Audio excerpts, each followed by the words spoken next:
Hey, y'all, welcome to Gadfly, the podcast about third-party politics, fringe candidates, and just generally weird American electoral history. I'm Dusty Wilson. I'm Una O'Leary. Yeah, we're coming live to you from the middle of nowhere, or at least I am. Aw. And so I'm just sitting on the porch, enjoying all this country air, and it's really great. Aw. Yeah, and luckily, I feel like today's topic isn't going to ruin that. Go on. I don't want to speak too soon, but as y'all know, last time we were talking about the Green Party convention, about all the runners up for the nomination for president this year. And so this episode, we're going to be talking about the fella who won, a dude by the name of Howie Hawkins. Howie. So normally, we start all this talking about, simple politics stuff, but there is so much I got to get through here that if we want to keep this under a reasonable amount of time, we just got to dive right in. Let's dive right in. Let's get to it. All right. Howie doing Hawkins? Oh, man. So Howie Hawkins was born in 1952 in San Francisco, California, and grew up in the nearby city of San Mateo. So first things first, we should address Howie's very not seemingly San Francisco accent. Oh, no. So Does San Francisco have an accent? it really doesn't, which makes it all the weirder that Howie does. Ooh. So some newspapers described it as a sort of foghorn leghorn sort of talk, but this is extremely exaggerated. I don't hear it. But then again, I got the Appalachia in my head, so anything less than just like barely intelligible English is nowhere near that. But Howie does, in fact, have a Southern accent despite growing up in San Mateo, California. And it drives him nuts because it's mainly the first question he gets asked by reporters who have never talked to him before. Oh. So Howie states that his accent is native to a very particular neighborhood of San Mateo, between the railroad tracks and the Bayshore Freeway, which had been settled mostly by people from the South. Howie describes the neighborhood as diverse. Quote, blacks were probably the largest group, then Mexicans, Tongans, Samoans, some Arabs. It was a little United Nations. That's not South, Howie. Tongans is not American South. Yeah, I mean, I think he's talking that the majority of people there were from the South, but it was also a very diverse community. Which is great. Good job, San Mateo. The point still stands, but yeah. So Howie grew up in a house where both of his parents were Republicans. And we're talking like not the party switch Republicans. These are like hardcore conservative Republicans at that time. And at a very young age, he began to discover that he wasn't very keen on following in his parents' political footsteps. Howie noted he was bothered by the fact that his cousins, who had a Japanese mother, wouldn't be allowed to attend some schools, but his other cousins would be more than welcome in white-only schools. And yeah, it may seem weird for a preteen to get that strongly into politics, but Howie would state that growing up in the San Francisco area in the 60s had a way of forcing people to tune in. After they were done dropping out. Oh my God. Too soon. So Howie would say, there was a lot going on, and if you were following the news and were concerned about these things, it was hard not to get drawn in. By the age of 12, Howie would reach his breaking point with the Republican Party.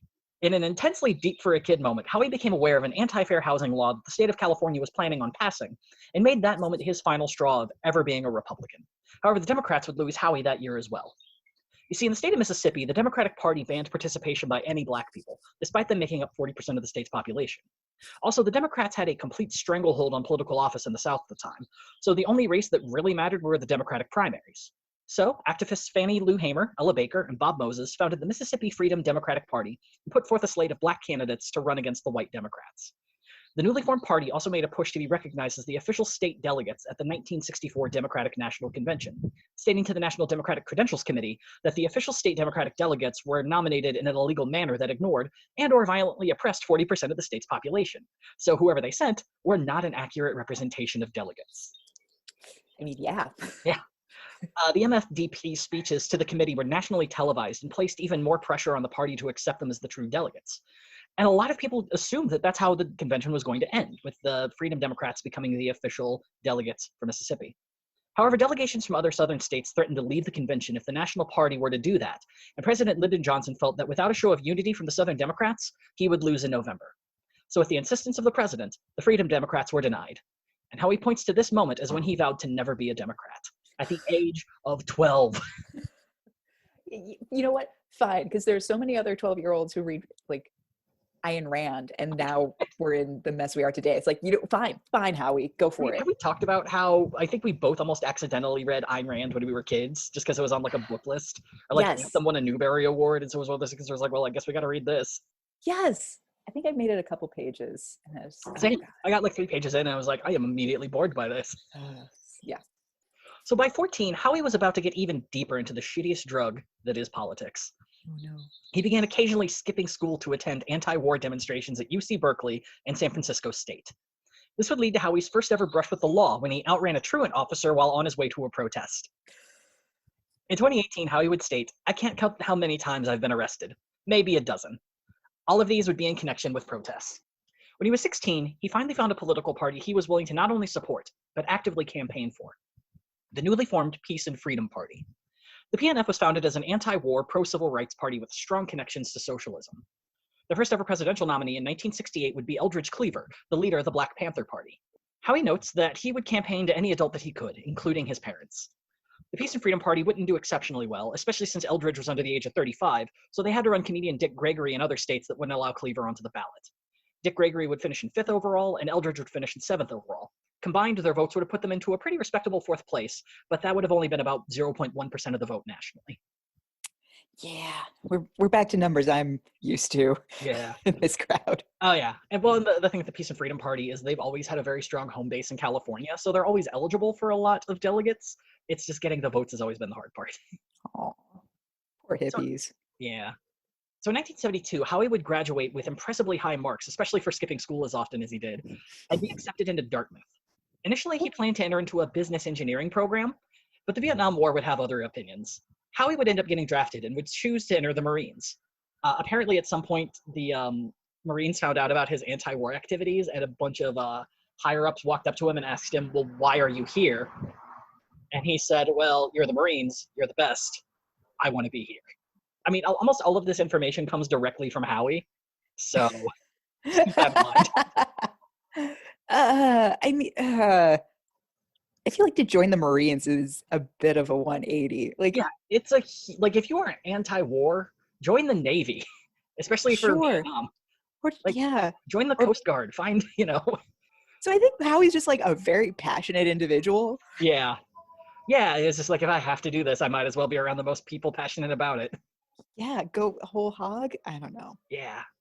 So Howie would end up leaving his business engineering major and end up switching over to an officer training program that would not only ensure that when he would enter the Marines, he would enter as a second lieutenant, but it would buy him some time before having to enter active duty. Oh, see there, I think we hit it. I think we figured out the reason. And during that time, Howie would end up founding the Dartmouth Radical Union, a student organization that protested, amongst other things, apartheid in South Africa, the lack of diversity in Dartmouth's admissions, and the creation of a campus ROTC program. Whoa. Yeah. I mean, the fact that he was on the anti-apartheid train in the freaking 70s, for a white dude, that's not that bad. Yeah, okay, Howie, all right.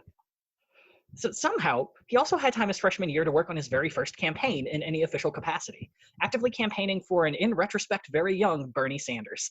Stop it. So this was about 5 to 6 years before Bernie had even been elected as mayor of Burlington, Vermont. This was sprightly 30-year-old baby Bernie. Still white hair, still a curmudgeon. Oh yeah, still like curly white hair that has no ability to be combed. So Bernie at that time was running for the Liberty Union Party, which was a freshly formed socialist party running solely in Vermont.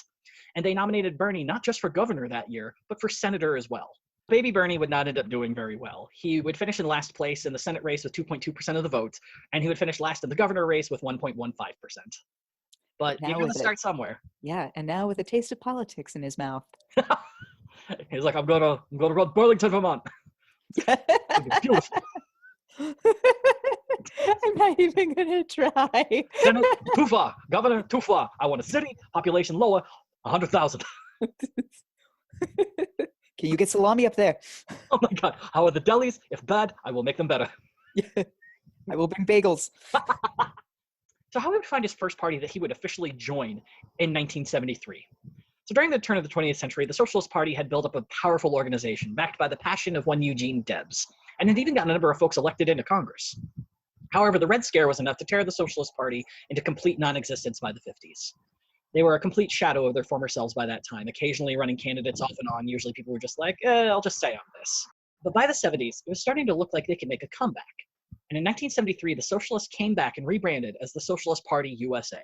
Howie joined and is still a member of the party to this day. And so lucky for Howie, the war would end before he completed his officer training program, and he would never be sent off to Vietnam. Unlucky for Howie, though, is he would end up leaving Dartmouth without a degree. Oh, no. So it turns out he was only his foreign language credit away from graduating, and he had yet to pass enough classes in Spanish to fill that final requirement. It kind of sounded like he flunked out of Spanish. Which As someone who just severely sucks at new languages, I can at least feel some sympathy for that. But also, you have to. I don't know if Dartmouth is different, but I know at Ohio University, you had to try to fail foreign language classes. Right. Like, as long as you're trying and, not being an asshole, you'll at least get a C. Yeah. And So Howie attempted to get the university to recognize his ability to speak Tongan to fulfill that credit. And it turns out it's a language that he had learned in Tonga during an undergraduate fellowship that he had done over the summer. what? But he couldn't pass Spanish? Yeah, apparently in 3 months he became fluent in Tongan, which I don't know enough about the language to know its difficulty level, especially compared to Spanish. I mean, hey, listen, I will be the first to say that there are many ways to learn a language, and the sitting in a classroom reciting verb conjugations is but one of them. I will admit that, like, to say nothing of the fact that, like, there is no necessarily speaking, there's no harder, like, there's some difficulty levels, but at the end of the day, you just gotta fucking, like, make a lot of mistakes and go for it. Oh, 100%. And you could probably do that much easier, like speaking with native speakers in Tongan, and then walk away with it. But come on, I know, right? This just feels like such a weird flex lie. It's weird. I will give you that it's weird, because the man clearly has the ability to do a lot of things at once. And if the one thing he couldn't do is a foreign language, maybe that's his Achilles heel. But he's out here saying he's now fluent in Tongan. So according to Howie, the university declined to approve this as a substitute because they could not find a speaker of Tongan with a PhD to test Howie's fluency. What? You're telling me in northern New Hampshire they could not find a fluent Tongan speaker?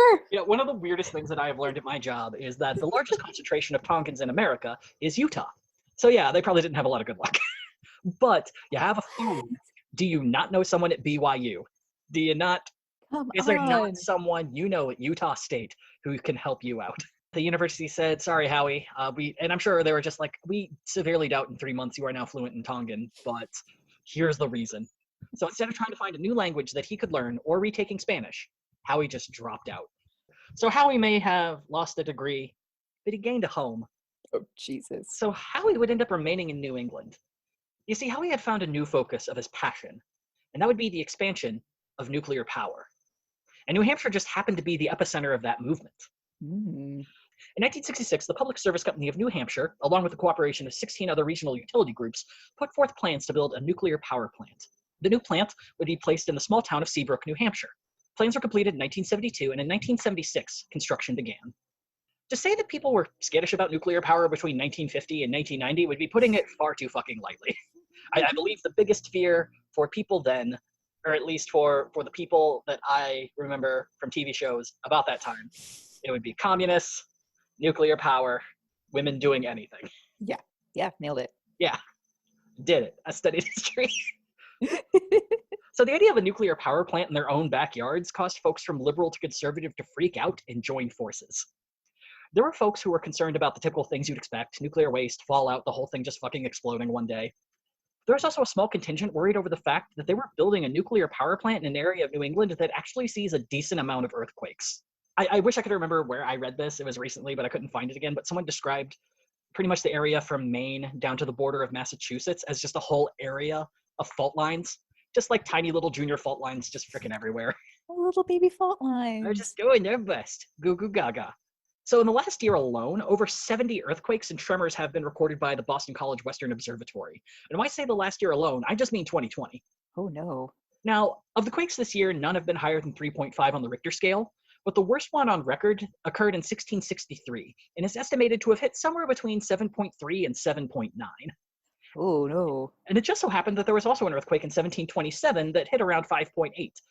And it just so happened that in 1727, a 5.8 earthquake had been recorded, or estimated around that amount, to have the epicenter right around Seabrook, New Hampshire. Ah. So yeah, not the best place, probably, to build a nuclear power plant. So all this fear and fury would culminate in the group that would become known as the Clamshell Alliance. And Howie Hawkins was the co-founder of that group in 1976. They would hold their first protest in the August of 76, where 600 people protested on the construction site. 18 would be arrested for criminal trespass and disorderly conduct. 3 weeks later, the Clams, as they colloquially became known, would return, and this time 180 people would be arrested. By March of 1977, the group had grown large enough to attract over 2,000 protesters to the site. The local police reacted by arresting 1,414 of them and detained them for a fortnight after most of them refused bail. Because they clammed up? Oh, close computer, flip. I'm gonna drink. That's a good joke and I hate you. So this 2-week-long detention is viewed as probably the biggest fuck-up in the whole affair. Because you see, while in detention, the 1,000-plus protesters used the time to network, train, and grow stronger feelings of affinity for their cause. So by the time they were all released, the group had grown even stronger. After being released, the group would form affiliates across the state and inspire similar groups in other states, such as the Abalone Alliance in California. By all rights, 1978 was looking to be an intensely important year for the Clamshell Alliance. And it really should have been. But This, this is probably going to be the low point. oh no. So the state of New Hampshire was aware that an even larger protest was planned for the coming summer, and they were faced with a multitude of issues. They had planned on arresting people who entered the construction site, and they would need cops. Lots of cops. More than they could really afford. Not only that, but they also recognized that the mass arrests of the past hadn't done much to help the image of the state government or the plant itself. However, things weren't exactly going peachy for the Clamshell folks either. While they had grown in membership and started a multitude of regional affiliates, on the lead up to the protests, they had started losing the support of the locals of Seabrook. During past protests, locals allowed protesters to camp out on their lands on the nights before the main event. However, with threats of mass arrests looming and the rumored potential for violence, one paper even posting that this could be the nation's next Kent state, the locals would refuse to allow Clamshell members to camp out like they had in the past. So essentially, Seabrook is a town of about 5,000 people. If you're going to be bringing essentially the entire population of the town and some into protest, there's going to be nowhere for anyone to stay.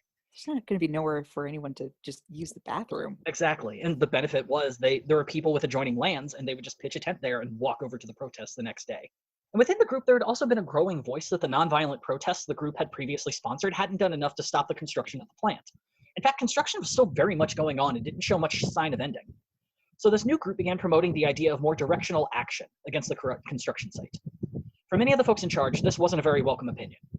In the run-up to the 1978 protests, both sides had yet to reach an agreement as to what the actions of the protest were going to be. Enter Tom Rath, the Attorney General of New Hampshire. Tom came to the leadership of the Clamshell Alliance with a proposal. The state was going to allow the protest to occur unabated. The state would set aside 18 acres of land on the site for the Clamshell Alliance to do as they wished. Protesters would even be allowed to camp out on the construction site if they wanted.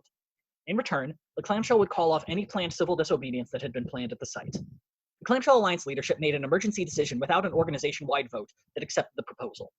They stated that instead of staging a protest of civil disobedience in Seabrook, they would all travel to Washington, D.C. by train, a journey they would dub a clam track. But I'm ching. Just so many dads. And protest at the offices of the U.S. Nuclear Regulatory Commission, the governing body that would license the Seabrook nuclear power plant. In the past, they had protested at the NRC offices, and it had resulted in a number of delays for licensing and construction, so they viewed this as a natural pivot to be able to eventually stop the building of this power plant. And at first, the acceptance of this proposal would seem like a huge success. On the 18-acre plot, the Clams held an alternative energy fair as well as a concert. I'm assuming no one really famous ended up at the concert because I feel like there would have been newspaper articles about it, so it was probably local musicians, things of that sort. 20,000 people took part, and 3 days later, the site was relinquished back to the state. Wow. Clamshell members stated that the protests had succeeded beyond their wildest dreams, while Governor Thompson stated that, quote, not 1 minute of construction time was lost during the weekend, and that the coalition had experienced what must be to them a very distinct and humiliating defeat. Jesus. And in a way, he was right. Oh no. By foregoing a vote within the group and issuing an emergency decision, a sect of the group broke off and formed the Coalition for Direct Action at Seabrook, or CDAS. The new group was ready to take real action. For instance, if there was a fence around the Seabrook site, they were going to tear it down. But if the police were there, they would civil disobediently be arrested. They would also wear gas masks and helmets in preparation for cops using gas and violence against them, which, being cops, they absolutely did. The Clamshell, though, was against using any sort of armor or helmets because they viewed gas masks and helmets as too provocative towards the police and not peaceful enough. Una, you seem disappointed. Your face is missing. What has happened? I'm sorry. I just had an out-of-body experience because of the deja vu. Because this is always what happens in every third party that we talk about, where it's like, well, it's splintering. There's so much splintering. It's endemic on the far left. I tried to do in preparation for this a flow chart of socialist parties or socialist and communist parties. I know they're different. Don't at me. Of far left parties in America and their evolution, it is just fracturing, non-stop fracturing. But in this regard, I kind of get what they're saying. Because as the old argument goes, peaceful demonstrations, you get a lot more people, but nothing gets done. Mm. The war in Iraq protests were huge. The Women's March was huge. Neither really accomplished anything going forward. Yeah. But you have stuff going on in Portland right now where there are people doing direct action. You have various protests across the country doing direct action. Here in Chicago, a bunch of people tried to tear down the Christopher Columbus statue. Yeah. And it resulted in Mayor Lightfoot taking it down. Yeah, finally. Yeah. And if those people hadn't tried to tear that down, and if the cops hadn't decided to just start breaking the teeth out of teenagers' mouths, then, it probably wouldn't have happened. Mm-hmm. So, there's a lot to say about direct action, and it must get very frustrating to say, no, we need to do something about this. What do you mean a gas mask isn't peaceful? It's protective. Like we came to fight. Yeah, exactly. This is a nuclear power plant, sir. The CDAS would last for about 2 years, culminating in a protest where they attempted to block the delivery of the first nuclear reactor to Seabrook. The direct action failed and caused a ton of folks in the anti-nuclear community to dub this as too violent of an action to be described as peaceful. And the CDAS disbanded shortly after. I would love to know what the clams think of 2020, frankly.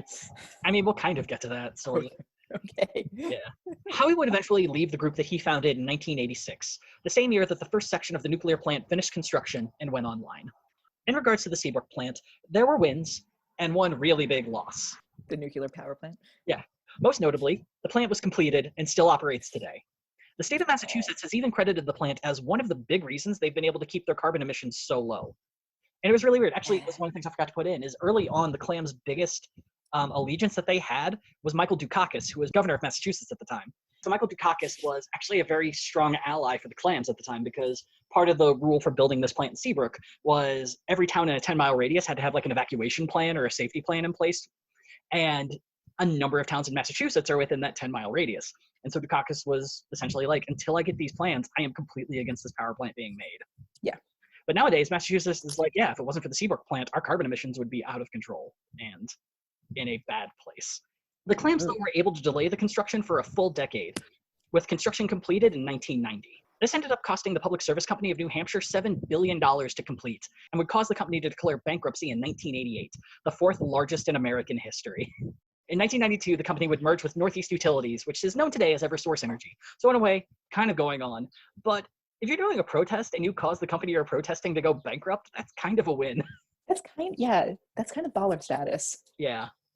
So the Clamshell Alliance still exists, but they supposedly still exist. It's kind of hard to tell. They had a rough time in the 80s because the police discovered that people tend to care less about protests when you're not violently arresting people or charging them with felonies. So what the state started to do is they started to charge criminal trespass as a misdemeanor. And so the Clams weren't in jail. They would just they would actually just get community service.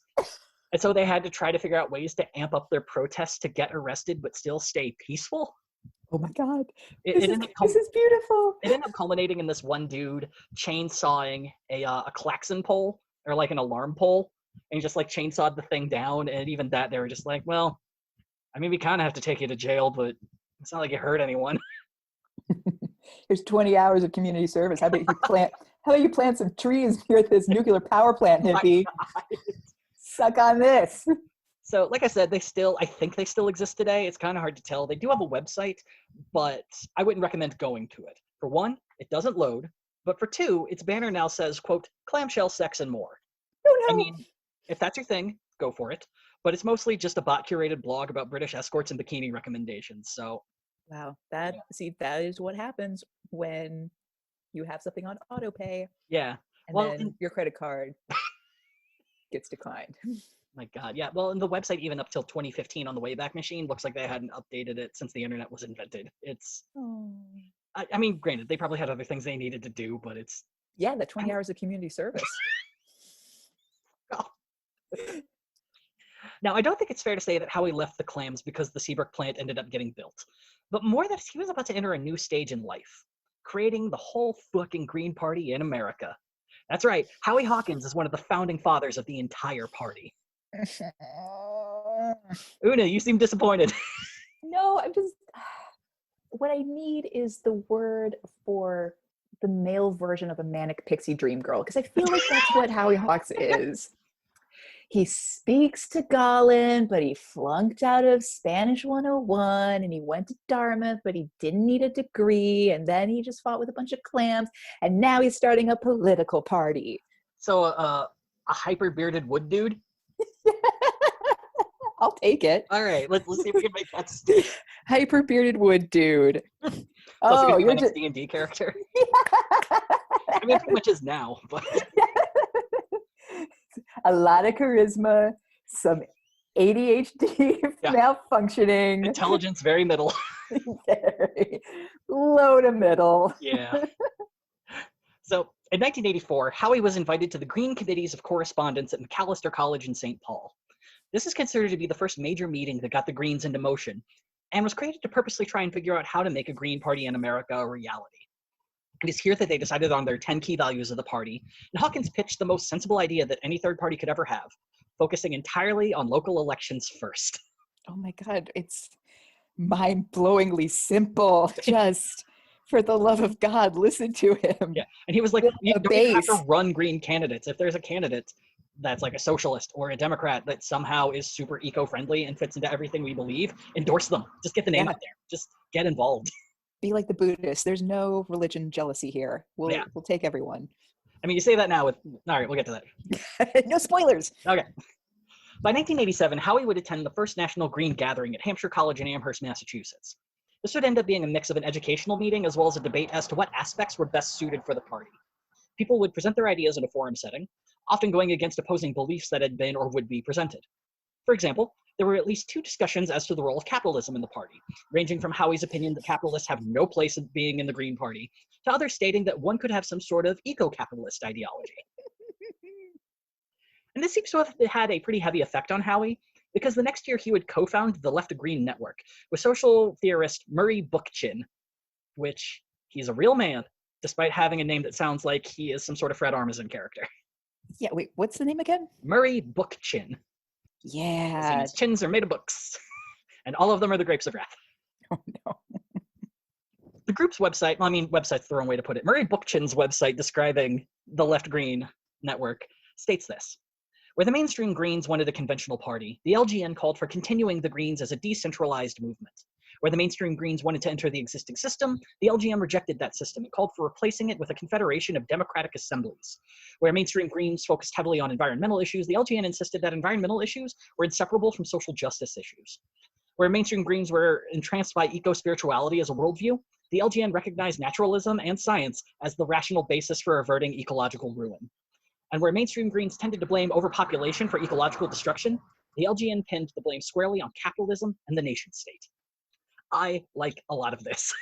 Yeah, I'm not gonna lie. Yeah, reading this, to me it sounds like go to your room and do your homework, Beth. No, your homeopathy isn't going to cure shit, Beth. No one cares. Yeah, get to the root or get the fuck out. Look, we need to save the fucking world. We don't have time debating whether or not vaccines work.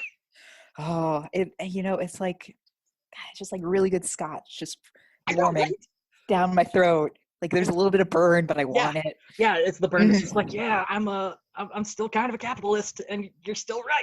Oh God, no. So the group would end up supporting candidates, attending protests, and conducting workshops. But after only 3 years, the group would end, citing the fall of the Soviet Union for harming most far-left movements in America. I don't know if I follow that exactly. I don't know if I agree with it. I'm not an expert on that, and this is Murray Bookchin saying it himself, so he probably saw a lot of groups he was associated with fall apart at the time. But it's also not a good look if you're trying to separate yourself from the Soviet Union and their practices of politics to say that, like, oh, they failed, so we failed. So finally, after 7 years of laying the groundwork, Howie Hawkins would co-announce with his co-founders to C-SPAN, and also the world, that the Greens and Green Party USA were an official party. We're here, we're green! Guys, Captain Planet just came out. We like some of it. Hart isn't gonna do shit. The guy from America's a jerk, but accurate. It's a weak character. We do not like the fact that Ted Turner is behind this. It's very awkward making. In 1991 would also be the year that Howie would make his final move to the Salt City itself, Syracuse, New York. Oh, I thought you were going to say Salt Lake City. Yeah, I was trying to figure out which nickname for the city I was going to use. There's Salt City, there's Emerald City, there's Q's. Whoa. Q's is the only appropriate one as far as I mean, maybe Salt. I don't know the history of it. Emerald City, isn't that Seattle? Seattle's Rain City, or at least that's what it's jokingly known as. But yeah, it might also be Emerald City. I don't know. Syracuse, you need to get your own fucking thing. Now, I can hear you all in the future. Wait, people move to Syracuse on purpose? Is Syracuse even real? If I say Syracuse 3 times into a mirror, does it suddenly show up and have a profound love for college basketball, but only sometimes? Oh. And the answers to that are yes, yes, yes, and only when spoken into a black mirror, and it has to be within the hour of 3 a.m. Eastern Standard Time, go Orange. Oh, poor Syracuse fans. So Howie had a bit of a sad reason, though, for moving to Syracuse. While living in New England, he was working as a logger and messed up his back so badly he could no longer do that come on. work. He was working as a logger. I'm sure it was a place that had good ecological practices. Otherwise, I Manic really doubt he would have done it. Pixie dream candidate. Yeah, it's this hyper beard guy, dude. he's just a fuck boy. I'm done with Howie. Yeah, if we could prove that Howie Hawkins is a proto fuckboy, that would be kind of amazing. God, there was no Instagram back then. Oh, Lord. Tolerable. So Howie said, basically my choice at the time was to find a desk job, but I felt like I was too blue collar for that. Oh. And Howie went into taking... Sorry, go on. No, I'm fine. I'm You're fine. Go on. He doesn't sound at all like DJ Novak from The Office, at least in the later seasons. When they really leaned into that goatee. Oh, yeah. Howie would end up taking a job with Commonworks, an organization designed to help local nonprofit agencies grow. It would seem like a pretty solid fit, but the nonprofit world quickly began to disenchant Howie. In terms of our original mission, we weren't that successful. It really wasn't my cup of tea. The foundation world is really more about who you know. But despite this, Howie would stay at Commonworks and try as best as he could to help the community. In 1993 would also start the most extensive part of Howie's life, the beginning of his political career. To date, Howie Hawkins has run in 24 campaigns. I was only able to verify 22 of them.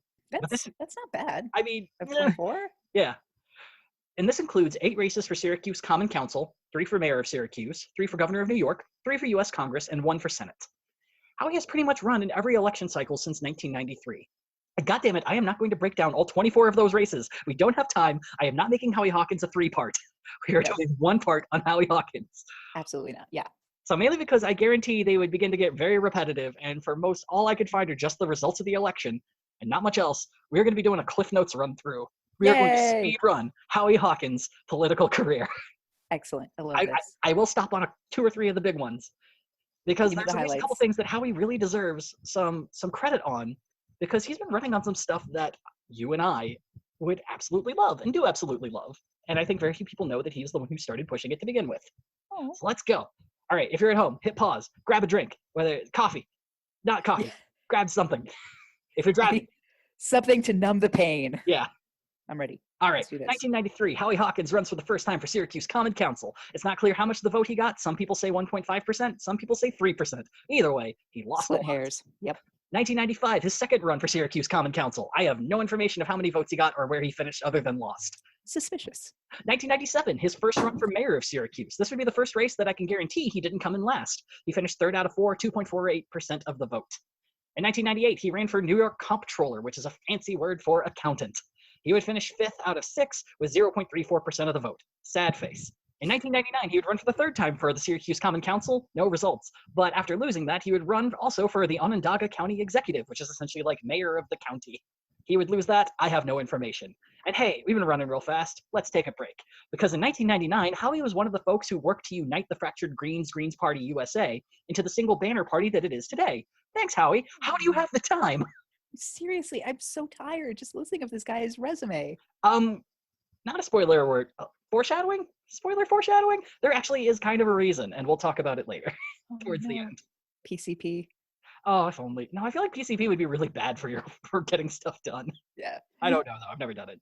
2000! He runs for the first time for Congress. He finishes 3rd out of 3 with 1.74% of the vote. There is no information. And it's break 2. So soon? Yeah, because congrats to Howie, but the dude has left Commonworks. According to him, the money just essentially ran out. And so he went and got himself the blue-collar job of his dreams that he would keep until he retired, unloading delivery trucks on the night shift at UPS. God, this guy just listened to too much Tom Waits at some point. Oh my God! He's like a happy Tom Waits song. So, okay. He started at $8 an hour and said, quote, "The physical activity was almost like a vacation. I always slept well." Lord. In 2001, he would run for the 4th time, I think, for Syracuse Common Council. I'm going to run out of the number. 2002, he ran for New York Comptroller for the 2nd time, where he'd finish 4th out of 5. In 2004, he ran for Congress, again, where he would finish 2nd out of 2, with 9.61% of the vote. His best result, but also you're 1 of 2, dude. Come on. Yeah, and you got 9%. Oh my God. I mean, to be fair, at the time, the 25th district was also a very heavy Republican district, so, not terrible for what it was. In 2005, he ran for mayor of Syracuse. Is that his 2nd or 1st time? It's his 2nd, where he would finish 3rd out of 3 with 4.68% of the vote.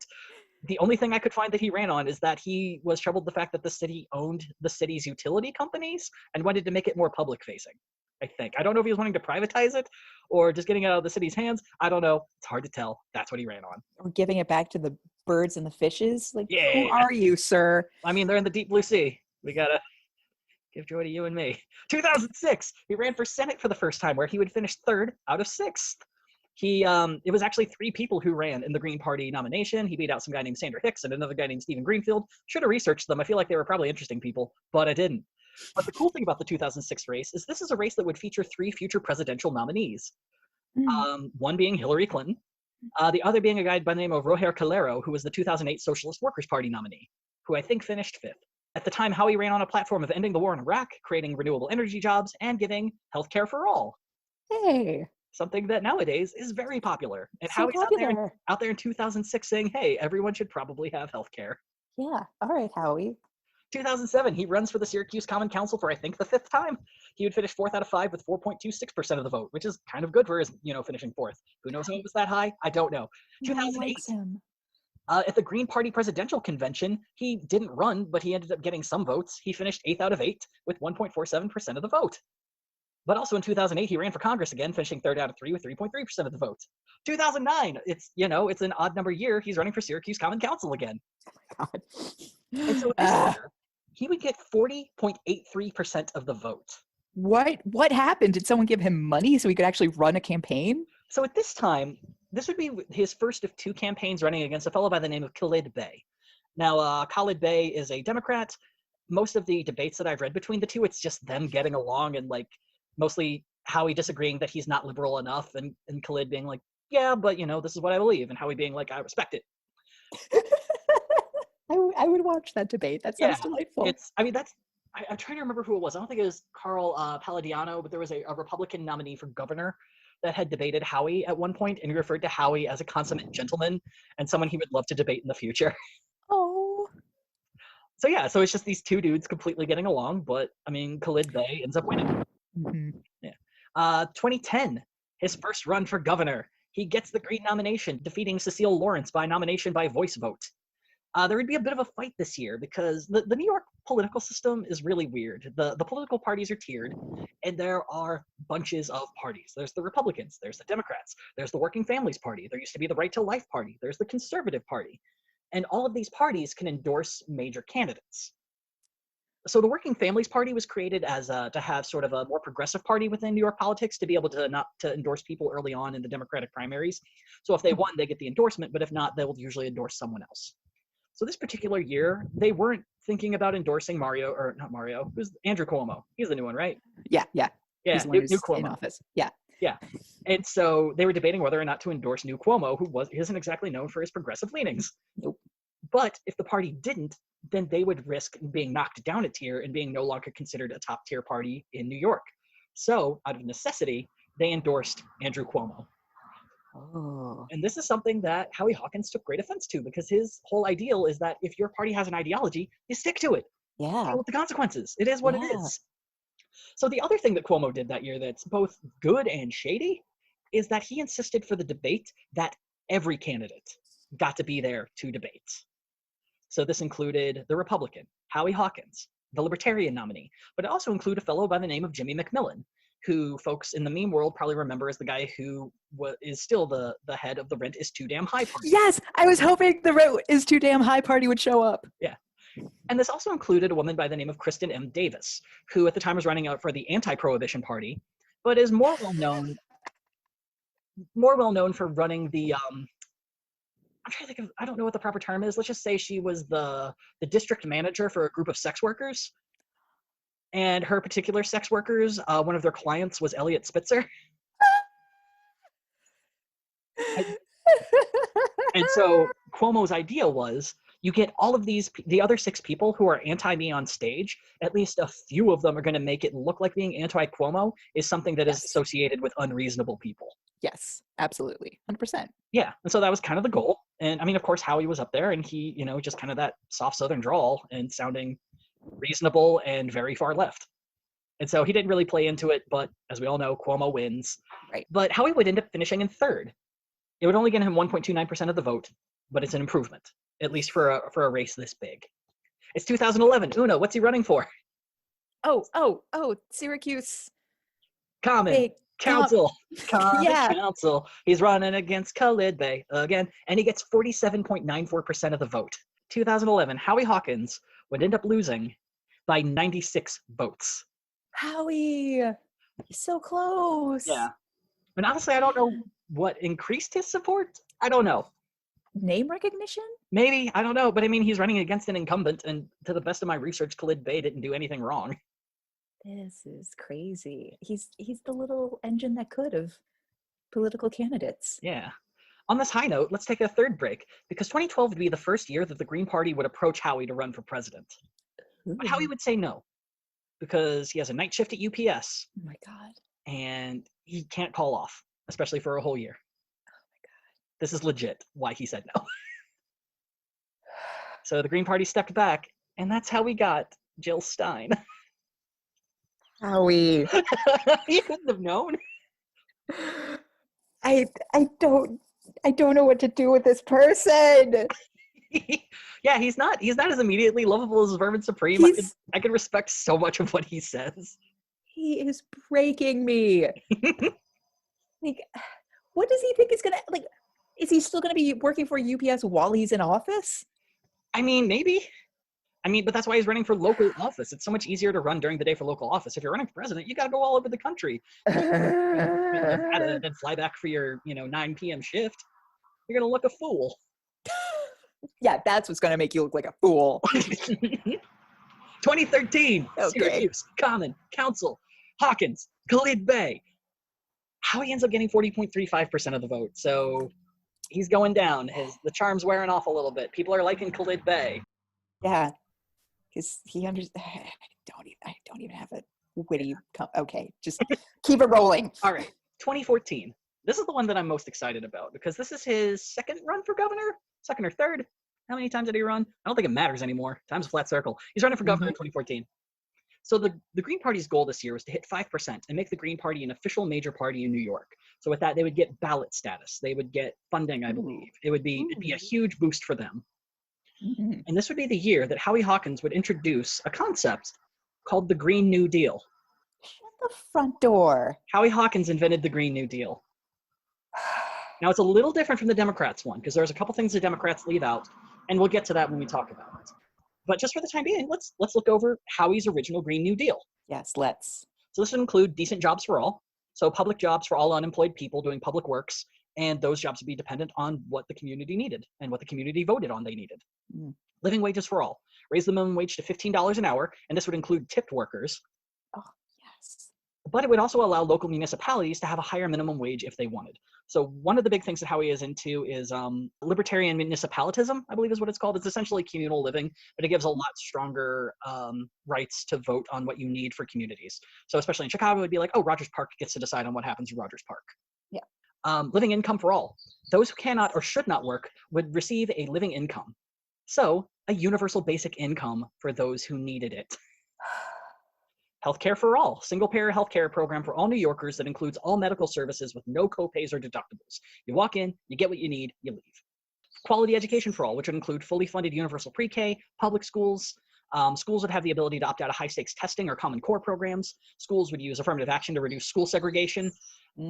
He would use legislation to reduce class sizes and make tuition at the City University of New York, the State University of New York, and community colleges free for everyone. Affordable housing for all. Create state tax credits for renters. Provide rent stabilization for all Section 8 housing. A moratorium on home foreclosures. And building more mixed income public housing. Here's my favorite, public transit for all. Build an electrified rail and vehicle transit system for urban areas and create a high-speed rail system for the whole state. I love fucking trains. No, who doesn't love trains? Trains will save us. Trains will absolutely save us. Fully fund the subways and transit system in New York City so it doesn't fall apart. I mean, too late, but yes. Yeah. Get New York on 100% clean energy by 2030 and no nukes.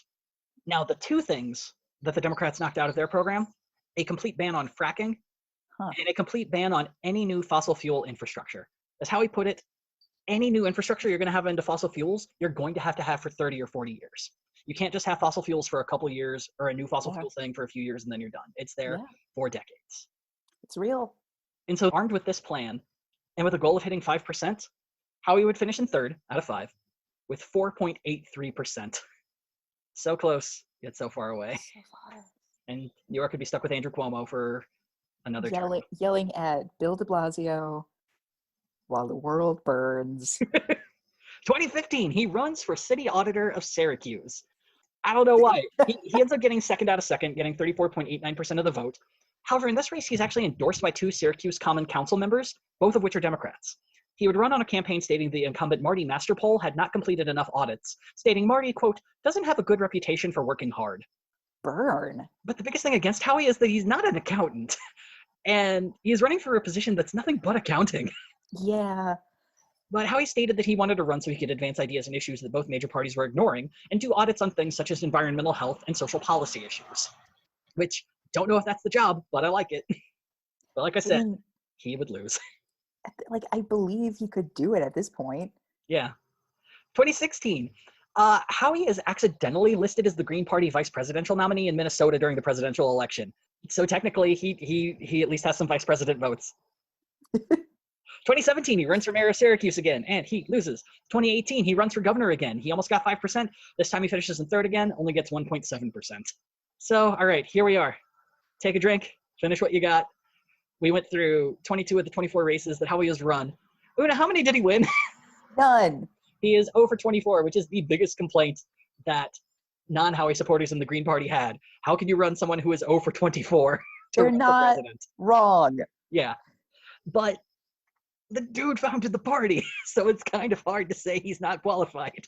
Qualified, sure, but the right person? I don't know. It's hard because he's got the Green New Deal, but then on the other hand, he's still working the night shift for UPS. I don't know. Well, you say that, but it also happened it appears around 2018, Howie retired from the night shift after working so many years at UPS just chucking boxes. And the second that happened, a number of high-ranking folks in the Green Party felt the time is right to reach out to Howie, especially after Jill Stein turned down a third run. Well, we're all lucky for that. So it was around that time Howie gets a letter from former Green vice presidential nominees Sherry Honkala, Ajamu Baraka, and Matt Gonzalez, begging him to enter the 2020 election. And on April 28th, 2019, Howie would officially enter the race in Brooklyn, New York. So the goal of the party this year, as we stated before, is to hit the 5% threshold in the national election, pretty big, but to also get on the ballot in all 50 states and DC, which they have never done before. So Howie's strategy for securing the nomination to begin with, and to try to get to that 5% voting threshold, is getting the nomination from as many parties as possible. In October 2019, Howie would defeat 21-year-old progressive activist Elijah Manley to win the Socialist Party USA nomination. In March of 2000, Howie would run for the Peace and Freedom Party's nomination, but he would lose out to Gloria La Riva, who has run for president many, many times, and is currently the nominee for the Party of Socialism and Liberation. It probably didn't help, though, that Howie accused Gloria of running a, quote, safe strategy of supporting Bernie Sanders in battleground states, and stating to members of the Peace and Freedom Party that, quote, they didn't join the party to support Democrats. Gloria La Riva has come out against this, saying it is a gross mischaracterization to what Howie has said. And this would be kind of the weird thing about Howie this year, is that he's often lauded as being very kind, attentive, and a standout gentleman. Yeah. But he's brought quite a bit of shade this year. He sounds a little cranky. Yeah. For example, when asked what he thought of his Green Party primary competitors, he sighed and stated that he, and an unnamed reference to Dario Hunter, hadn't even reached any kind of qualification to run. Not only that, but he stated that everyone else didn't even have the political apparatus to run a strong enough campaign, claiming that the others didn't even have enough people to run for city council properly. Which, that being said, Howie isn't entirely wrong. Not. Yeah, and he made a point that even with the amount of money he was able to raise with a larger campaign team, that most of that money is just going to go straight to ballot access attempts. But still, it's not a nice thing to say or really to build a coalition before the election. No. And funny enough, Dario Hunter, in the past couple weeks, announced that he is attempting an independent run for president. And Sudana Moyowasifza-Curry is currently now the vice presidential nominee of a fellow by the name of Mark Charles, who you would probably remember as the guy that the Native American fellow who got yelled at by those teenagers in Kentucky, or those teenagers from Kentucky. So he didn't exactly run a campaign that is uniting the Green Party around him. Nope. But what does Howie believe? Well, he's still firmly in support of his version of the Green New Deal. He continues to be anti-war and anti-nuclear power or weapons. He now supports a $20 minimum wage. He also supports an increase to public ownership of banks and industries, institute ranked choice voting, give DC statehood, pass the Equal Rights Amendments, pass reparations for African Americans, honor all Native American treaties that we have signed in the past, close all migrant detention camps, create more open borders, end mass incarceration and the war on drugs, legalize weed, decriminalize sex work, pardon all whistleblowers and political prisoners, restore net neutrality, take antitrust action against media companies and social media companies, and reform taxes so that corporations and the wealthy have fewer to no loopholes. I mean, it sounds great. Yeah, it's all good stuff. And of course, though, this year people have been talking about, once again, the Green Party could be spoilers. But this falls in line a lot with a meme that you sent me that if everyone who didn't vote voted, they could decide who won if it was a third candidate. Yeah, like the pie chart showed that the number of eligible voters who just didn't vote, the number was greater than either Trump or Hillary. Either. And then it showed like third party candidates as this tiny little sliver. Oh, it's so tiny. It was so small. It's painfully ludicrous. And the point that Howie makes, of course, is that, you know, it's absurd to assume that anyone who voted for Jill Stein would have inherently voted for Hillary Clinton. They might have not voted at all. They might have voted for Hillary. They might have voted for Trump. They might have voted for a libertarian or another socialist candidate. And he made the point, too, that it's kind of a classist argument because the only parties that ever get accused of being spoilers are third parties. You never call a Democrat or a Republican a spoiler of an election. Yes, even when you recognize that your dear party goes with the safe bet. Yeah. It's like, this is not my first choice. Yeah. And so the unique thing with the Green Party convention going in is that it was clear who the winner was going to be. As we stated before, the Libertarians don't have enough state primaries to really affect the vote. The Constitution Party doesn't even have them. The Green Party has enough state primaries that you know how many delegates are going to be awarded before you get in. And so before the convention even happened, Howie Hawkins was able to win 35 states, netting enough delegates to get the nomination. Howie would end up nominating Angela Walker for his vice presidential run.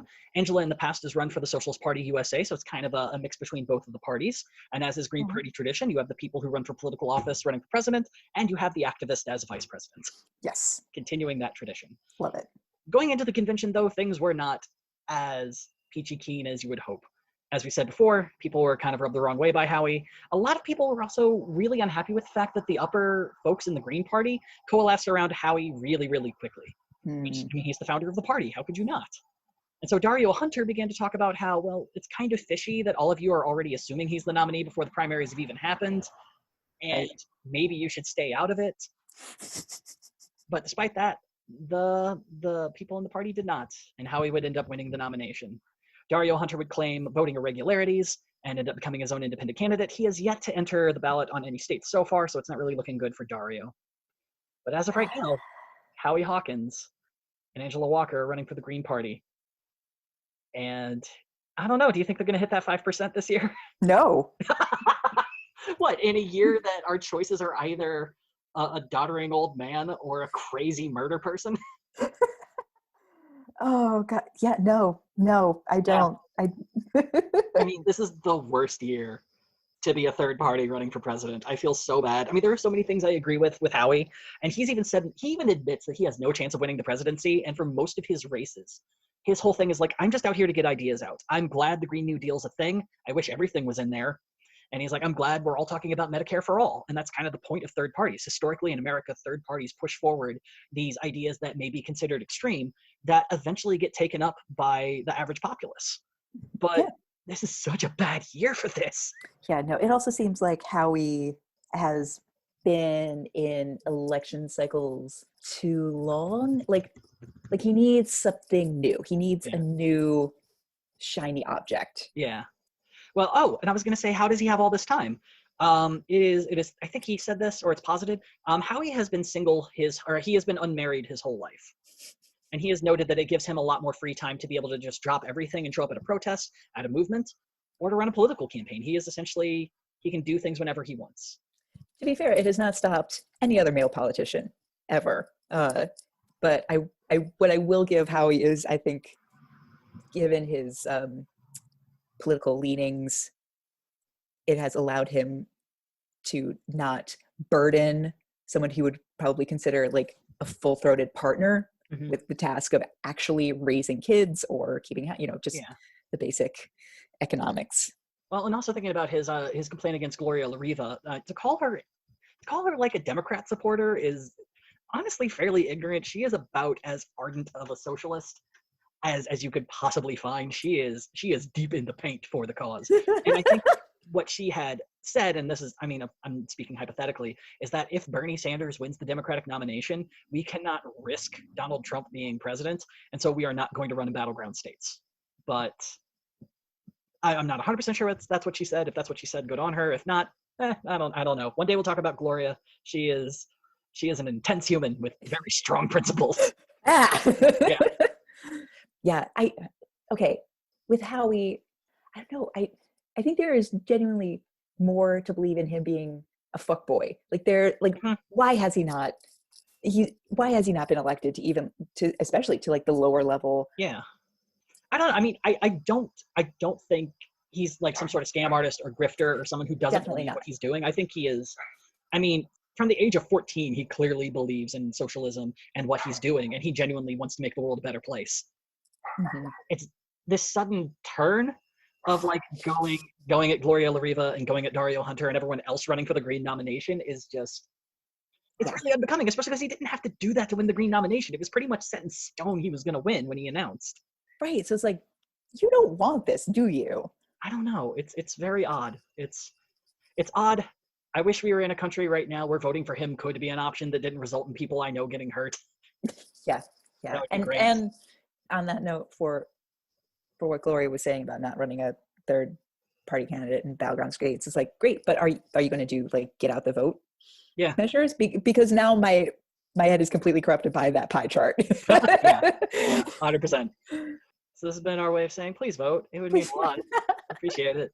We know some of y'all ain't from America, and vote. And we're so thrilled. We're so honored. It's mind blowing, honest to God. Like the Please buzz marry us numbers, and give us your passport access. Like, I don't know if y'all are just using NordVPN to download our episodes, so it makes it seem like you're from other places, or if it's just some weird deep web thing I don't know about. We had like a download in Qatar. And it's just like, I don't know anyone there.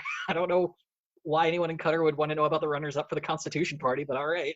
Probably because it's fun to point and laugh at an American quote unquote democracy. Oh man. And on that note, thanks y'all for joining us. Next week we're finally going to be getting back into the history of this political history podcast. Yay! Maybe we might be talking about something more modern, but we're done with the conventions. There are no more. For now. Touch wood. Until 2024, there are no more conventions. We'll see you then. Exactly. So yeah, thanks for joining us here on Gadfly.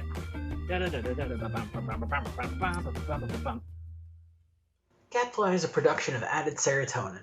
You can find us on Twitter and Instagram at gadflypod.